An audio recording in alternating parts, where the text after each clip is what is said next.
We're so glad you've joined us on the ERLC podcast to explore how the Bible addresses important cultural issues pertaining to life, religious liberty, marriage and family, and human dignity, and how we can walk in wisdom for God's glory and for the flourishing of our neighbors. If you're enjoying this podcast and find it helpful, please leave a review wherever you listen. This will help more people find and benefit from what we're learning together. We are grateful for the time you take to join us for these conversations.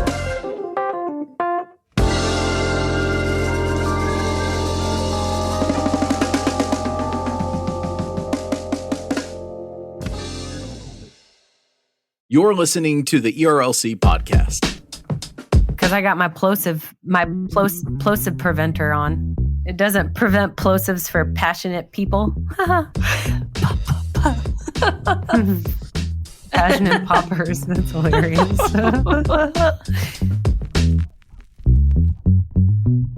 Hello, and welcome back to this week's episode of the ERLC podcast, where each week we'll be talking about our work at the ERLC and focusing on what Christians should know about the things going on in the world. I'm Lindsay Nicolay, and today Brent Leatherwood is actually a little under the weather, as am I, so I hope I don't cough in your ear. So I am so excited that we have joining us our acting director of policy, Chelsea Sobolik. Welcome, Chelsea. I am glad to be here, and I'm so sorry that you and Brent are not feeling well. It's just the colds are going around, and if you have little kids, you just stay cold forever. Stay cold forever. If you have little kids, you stay sick forever because they are little petri dishes.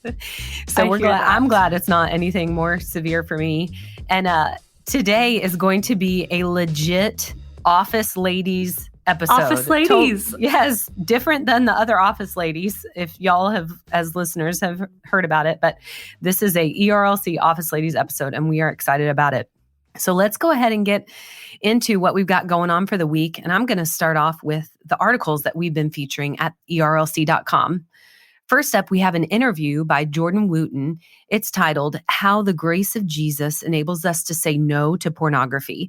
An interview with Ray Ortlund on the death of porn, Men of Integrity Building a World of Nobility. That last part is the title of the latest book that he has written. Ray Ortlund is a pastor. He is a pastor's pastor, has a generous, gracious, grateful, positive, Christ-centered heart that you will pick up on Twitter, or if you know him in person. Those are not unnecessarily superlatives describing him. He and his wife Janie are just an incredible couple. He has written this new book, and in this book, his characteristic optimism shows through. He talks about how we can say no to pornography. We can see the death of the pornography industry. We can uphold and celebrate and live out the dignity of each and every person that has found themselves a victim of pornography, from the user to one who is being abused as a pornography actor, because we know that it is just horrible for especially these women who are the actors in the midst of pornography. And but he says that we can say no to this because of the grace of Jesus. He is the one who has defeated death and the enemy. How much more can he help us to defeat this pornography industry? How much more can he help us to say yes to his ways and yes to the dignity of our fellow human beings? I think it's an important book. We know that many Christians, sincere Christians who are walking with Christ, find themselves in the clutches of this. And so it's a very important book that Ray Ortlund has said he hopes will just bring about revival. Next up, we have a piece by the president and CEO of Lifeline Children's Services, Herbie Newell, and it's titled, 3 Ways Christians Can Remember the People of Haiti, Showing Generosity to a Joyful People Amid Tragedy. As you know, there are so many tough things going on in the world, and the people of Haiti are no strangers to that. They just endured an earthquake after they had experienced an earthquake in the past. They face poverty. They face so many tough things. They're facing COVID too. And with all the things going on in the world, it's easy to overlook Haiti in the midst of this devastation that they have experienced. Herbie points out how we need to not forget about them.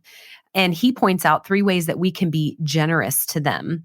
And what he says is that we can be generous financially. There are lots of ways to give, and especially I want to highlight through Send Relief, the Southern Baptist Relief Agency that we are so proud to partner with and so proud that it is a sister organization of ours.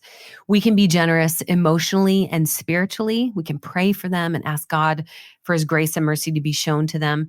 And we can be generous relationally. We can minister to the Haitian immigrants who are around us. We can develop relationships that will help support their community, help support churches there. Lifeline also has ways that they are ministering to the people of Haiti. So I would encourage you to visit their site, which you'll be able to find on this article. But just remember, in the midst of everything happening around us, let's not forget the people of Haiti. And then finally, we have a piece by O.S. Hawkins, and this continues to highlight our Baptist heritage and important figures and characters within Baptist life. This piece is titled The Legacy of George W. Truett, Pastor, Builder, and Defender of Religious Liberty. And it's actually from a forthcoming book that he has. George W. Truett, if you don't know, lived in the 1800s, and he was the pastor of First Baptist Dallas. And as I was reading this article, I learned some things too, obviously, that were so encouraging. But he went to England and he preached during World War I, and he went actually to France and he preached. And then an incredible part of George W. Truett's legacy, which we have in this series learned about most of these Baptist figures, is his support of religious liberty. He had a famous address about religious liberty in 1920. And again, it comes down to people having the soul liberty to be able to place their faith in Jesus Christ and not be coerced by the state, because we want people to have a genuine saving faith in Jesus. And that's not something that can be forced upon them. Instead, that's something that they must choose. And, there's a paradox there too. The Lord must choose them and they must choose the Lord. And so we want them to be able to have that liberty. And we're thankful that people have that liberty within this country. And we're thankful for George Truett's legacy in speaking to this as well. Lindsay, thank you so much for this roundup. I actually had not heard of George Truett, so I will be sure to check that article out and be looking forward to that forthcoming book. I just wanted to make a special note on the article that Herbie wrote. I actually went to Haiti 4 or 5 years ago. I was working on Capitol Hill at the time, and my boss led a child welfare delegation down to Haiti, and we visited a few orphanages, which normally I don't recommend a ton of people just visiting orphanages because it can be quite traumatic to the kids to have new people coming in all the time. But it was a delegation of congressional members and some folks from the State Department. And I had never been to a third world country before visiting Haiti, and it fundamentally changed a lot, the trajectory of some of my professional life, but just truly broke my heart for the people of Haiti. So I'm so thankful for Herbie writing that article and sharing some ways that we can tangibly be helping the Haitians. I think one of the things, I've worked on child welfare issues for a long time. I've a personal connection to the issue, but I've worked on those issues professionally. And that trip deepened my understanding of those issues. For example, in Haiti, a lot of the kids who are in orphanages aren't really orphans. They are there because of poverty or some nefarious actors who basically came to families and said, give us your children. We'll make sure they get a good education and we'll make sure they're taken care of. And then that could potentially be a pipeline to trafficking. So just deepening my understanding of that issue to best be able to continue serving vulnerable kids domestically and abroad. And we actually met this one family who their little boy was placed into one of those orphanages run by people with bad intentions and bad motives. And the family ended up getting their child back because they were equipped to be able to care for him and have the means and resources able to care for him. So I think one of the things, about caring for vulnerable kids abroad and intercountry adoption is looking to honor all parties involved. And of course, there are some kids for whom having a safe, permanent, and loving family in their country of origin just won't happen. So that's when adoption out of the country is helpful. But for many kids and families, they just need a little bit extra help and support, and getting to see that on the ground. And it really helped deepen my understanding of that work.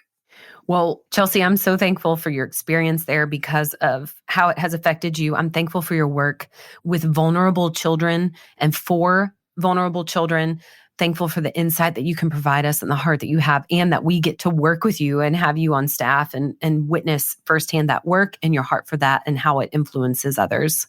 And while we're covering so many other great things on our site, for now, that's your look at what's happening on ERLC.com.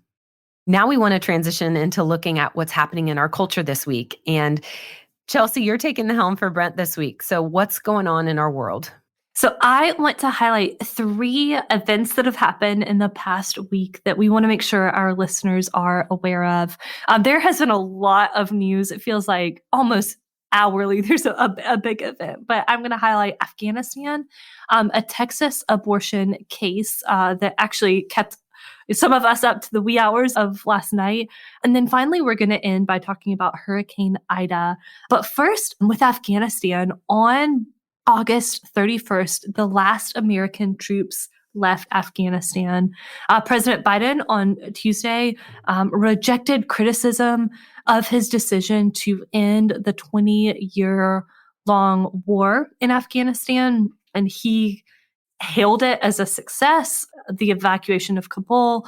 But it's important to note that while the United States is no longer in Afghanistan, there are still a couple hundred Americans still stranded in Afghanistan. And there are, I don't even know the number, but there are countless Afghan allies who aided the United States government and military as translators and working alongside us during the war, who qualified for special immigrant visas and were left behind. So we have done work highlighting the plight of those who aided us, but also those fleeing persecution of the Taliban. I've just heard some chilling stories coming out of Afghanistan of how the Taliban is beginning to treat the people of Afghanistan. Also, within the past week or so, there was a terrorist bombing at Abbey Gate as people were going into the airport in Kabul, and 13 U.S. service members were killed during that bombing. And just on a personal note, it was striking to me to see how young all of the service members were. They were all in their early 20s. One of the ones that just touched me very deeply, there was a female service member who just before had posted, or just a couple of days before had posted on her Instagram, she was holding a baby and said, "I love my job." And she was one of the ones who was killed. And just, I think we can forget that, there's a human cost, and there are 13 families in the United States who won't have their kids anymore, and just grieving that loss of life. So as we are, continuing to watch what happens in Afghanistan, I just want to highlight the fact that we are continuing our advocacy for those folks who qualify for special immigrant visas, and also those fleeing persecution, women and girls, and also religious minorities. I've talked about this before, but our friends over at Open Doors produce a fantastic report every year highlighting persecution around the world for Christians. And Afghanistan is the second most dangerous place in the world to be a Christian, only behind North Korea. So I think, as we are remembering or watching what's unfolding, we ought to remember to pray for our brothers and sisters in Afghanistan, and also pray that people come to know Christ. I think it was actually, Lindsay, you may have mentioned this on the podcast, but I think it was Garrett Kell that talked about praying for the Taliban. And that was just incredibly convicting to me, because that is not the first thing I've been praying for, if I'm honest. So, yeah. And he mentioned that there might be another, Lord, may there be another Saul in the midst of the Taliban there. And it is just a heartbreaking situation. I think a couple things are important to note, that this is happening. President Biden delivered his remarks just shy of the 20-year anniversary of the September 11th attacks. And I'm not sure that anyone thought that this is exactly how it would go. because we're going to remember the devastation on September 11th, 20 years ago. And we're going to remember in a way with a lot of heaviness on our hearts because of the way that we have withdrawn from Afghanistan, the loss of those lives that you were mentioning, Chelsea, the Marines. I saw that same post about that girl who died, who was holding that baby, said she loved her job. I saw an interview with her dad. It was just heartbreaking. And he said, when I look at that picture, I see my baby, and he's not going to be able to hold her again. And that's not the way that it had to have gone. And there is not a lot of, right now, bipartisan support for President Biden. I mean, there is a lot of disappointment and anger, I think rightfully so, in the way that this has been handled. I think also it's important to note that the State Department says that it has successfully evacuated more than 120,000 people, including 6,000 Americans. But at the same time, as you mentioned, Chelsea, one report suggests that as many as 175,000 individuals remain in the country. And many have said that President Biden remarking about this just seemed to be defiant. And instead of a more remorseful or a somber tone, a defiant tone in the midst of those who have been left behind, those who effectively we have betrayed because they helped us and we're leaving them to their death, including the Americans who are still there. It's not going to be helpful for President Biden. It's definitely not helpful for the American people and the Afghanis who are so brokenhearted over this. I'm thankful for the ERLC's continued commitment to appeal to the administration to honor its commitment to the Afghani people, to Americans. And Chelsea, I'm also thankful for your piece. You mentioned Afghanistan being a dangerous place for believers and a dangerous place for especially women and children. And you had a piece at National Review Online talking about this. Can you just tell us a little bit more about what it might be like for women and children now that there is no more American presence there in Afghanistan? Absolutely. So before 2001, before the United States went in and liberated Afghanistan, women under the Taliban's rule were not allowed to work. They were not allowed to go to school. They were not even allowed to leave their house without a male chaperone. And while the Taliban has given lip service to treating women differently under kind of Taliban 2.0, actions speak louder than words. And we have already seen reports of women in the country being told to go home from their professional jobs, of women not being able to leave the house without male chaperones. So, and I think it's important to note too, that there is a generation of young women who grew up, that are in their late teens, early 20s, who grew up under freedom with the United States being there. And they don't know life under the Taliban. They don't know what that oppression and persecution is like. So I'll be curious to see how they handle themselves and if they fight back and what that looks like. But I think too, as a Christian and as a woman, it's so important to highlight the plight of women around the world, and especially women and girls in Afghanistan.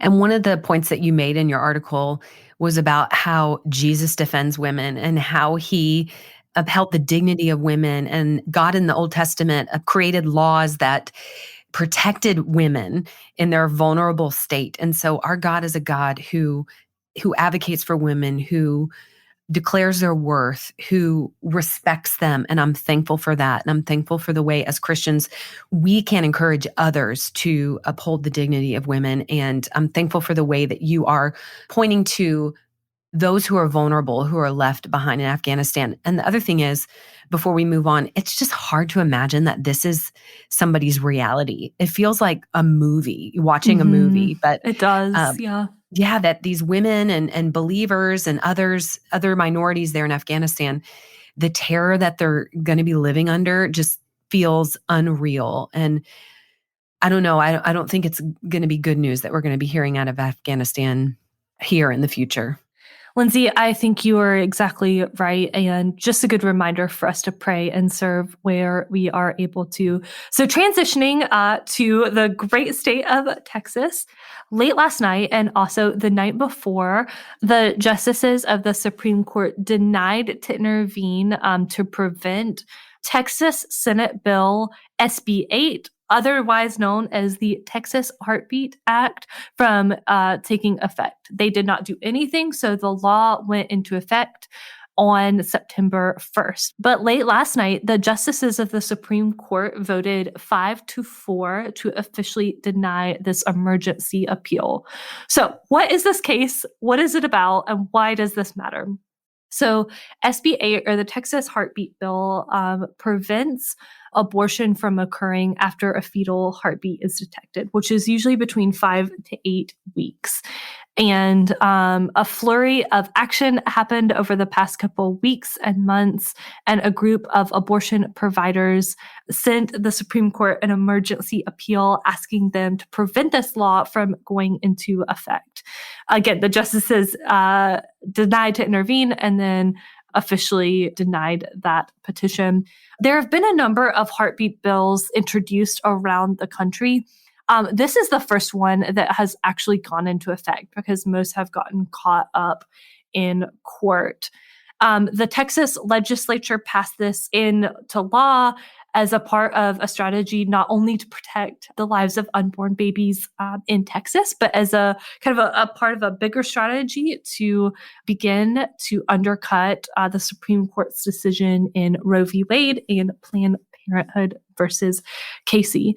It's important to note that this bill, unlike other heartbeat bills, the intent is similar to prevent abortions after a fetal heartbeat is detected.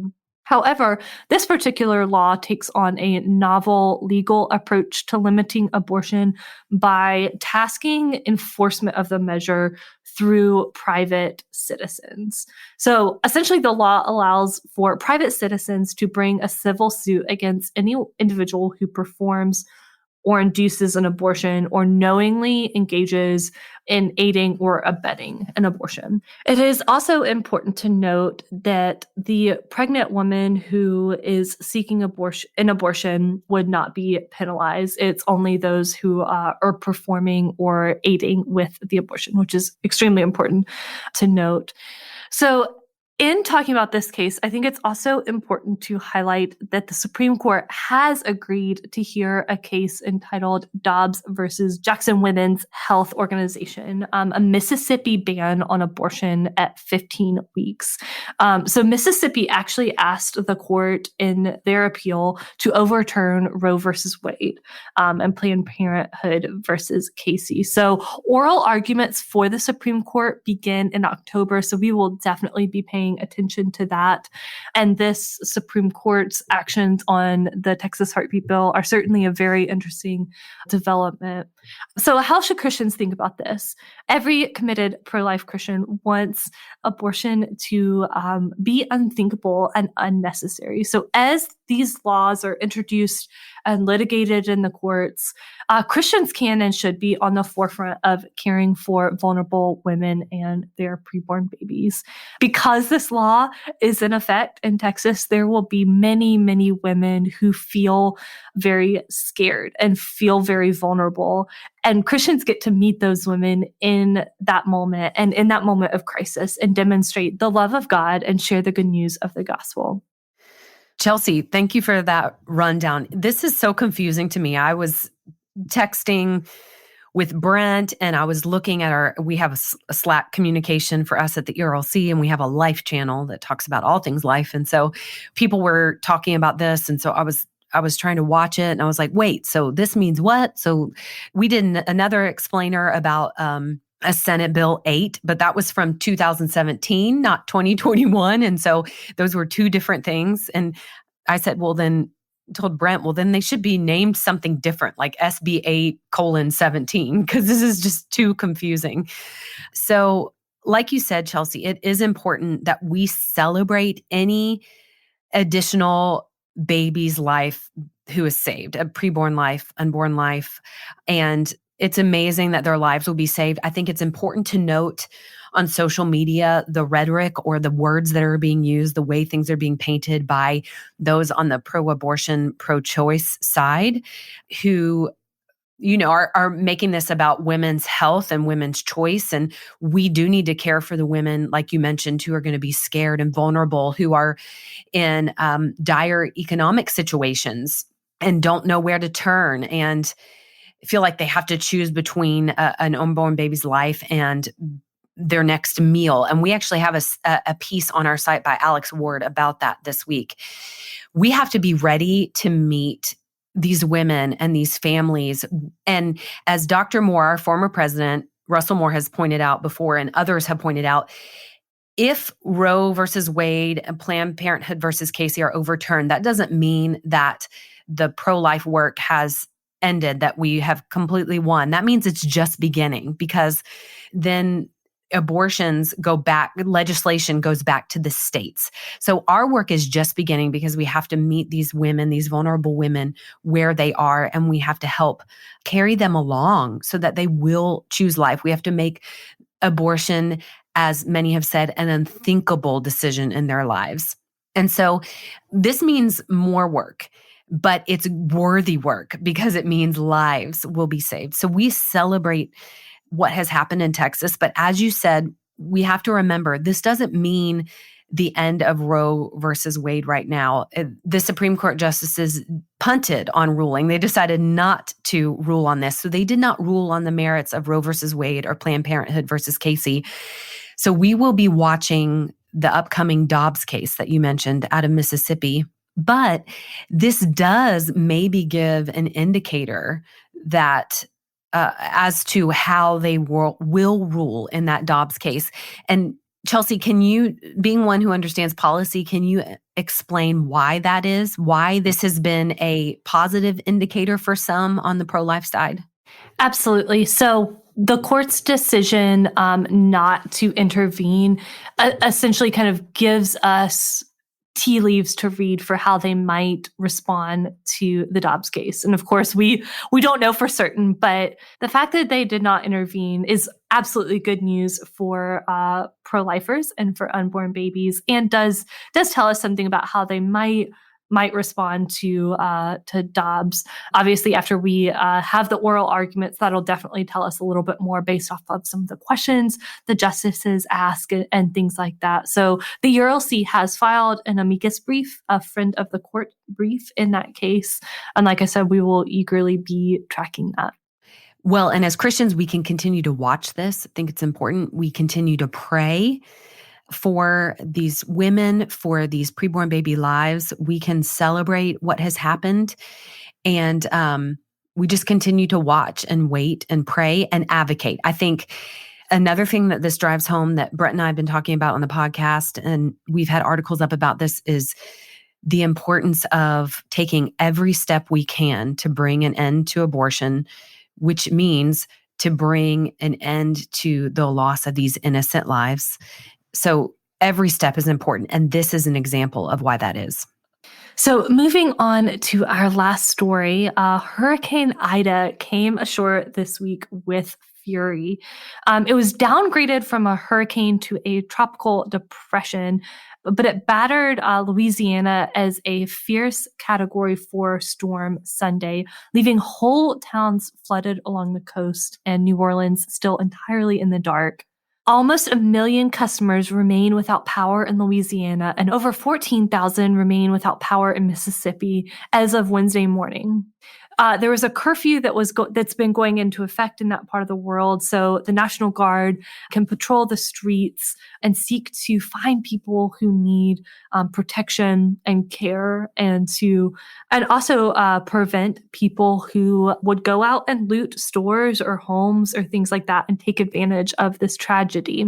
4 people have died as a result of Hurricane Ida, although the storm appears to be less lethal than Hurricane Katrina, which hit as a Category 3, claiming 1,800 lives and causing more than $1 billion in damage. One interesting thing to note, Hurricane Ida crashed into Louisiana and Mississippi almost on the 20th anniversary of Hurricane Katrina, which I just found very interesting. Yeah, amazing. Baptist Press notes that Send Relief, which is one of our sister entities, sent a semi-truck dropping off supplies in Mississippi and Louisiana to support the recovery efforts of Southern Baptist disaster relief in response to the storm. Those supplies include meals, generators, rolls of temporary roofing, and flood recovery supplies to aid those people. A Send Relief spokesperson told Baptist Press that there are 2 sites expected to be up and running today, both in Louisiana, and at least 3 more are expected to be operational by the end of the week, providing meals for survivors and serving as a hub for those efforts in the city and surrounding communities. As devastating as this hurricane is, I am so grateful for Southern Baptist churches who are there on the scene immediately to provide physical and tangible support and show the love of Jesus to those people. My aunt actually had to evacuate from this, my aunt and cousin. And I saw a post that they were trying to make lemonade out of lemons, playing in the hotel pool with their little girl wherever they evacuated to. But my aunt has had to do this so many times and was really scared about this one. She's had to rebuild and has had damage from Katrina and other hurricanes. And so I'm thankful that it was less lethal, but I know that those people along that coast, it just must feel like one thing after another, all the damage that has happened and devastation. It's not so easily cleaned up from, and it's actually gone up the coast and it's caused some historic flooding in the Northeast. I don't know if you saw on the news, but there was in New York City, there's flooding. Yeah. My husband's brother lives there. We haven't heard from him, but there were pictures of floodwaters pouring into the subway, which is just crazy. And we have some friends heading to New Jersey and there's flooding there and Philadelphia. And so this storm has just wreaked havoc on other places, not just there in Louisiana and on that coast. And because of that, I am thankful that we do have an amazing relief agency, an amazing sister entity that ministers to people and comes and meets real world needs in order to, as we say, be the hands and feet of Jesus, and in order to bring the gospel of Christ to these hurting individuals, to bring them physical hope and then to bring them spiritual hope as well. And to me, that's one of the beauties of being a Southern Baptist and the Southern Baptist Convention and the cooperative program, that we're able to pool our resources together in order to meet needs like this and to provide real-time support in the midst of such tragedies. Absolutely. So, Lindsay, this is your look at This Week in Culture. And now it's time for the Lunchroom, where we tell you what we are talking about with each other. Chelsea, you get to join the Lunchroom today, and you are first up. So the thing I want to bring to the Lunchroom is a tool by Michael Hyatt called the Full Focus Planner. And I love this planner. I've used it for about 2 years, and I feel lost in my day if I don't have it with me, or if I don't go through the kind of daily exercise of planning out my day. And I love all things organization and planners. And there's a million different systems and everything out there, but I love the system. There's a daily page, and there's a whole page for notes. And then there's like a weekly wrap up section that I love it. It takes all the guesswork out of planning, and it's pretty, which matters to me, and I just love it. So I thought I would recommend the Full Focus Planner. I love it. It's pretty. And it does matter to us, especially us females. Office ladies. Yes, us office ladies. I love people who are planners, and I love that the Full Focus Planner works for you. I dream of being a planner and using planners, but I never end up using them how they're supposed to be used. But I like plans though.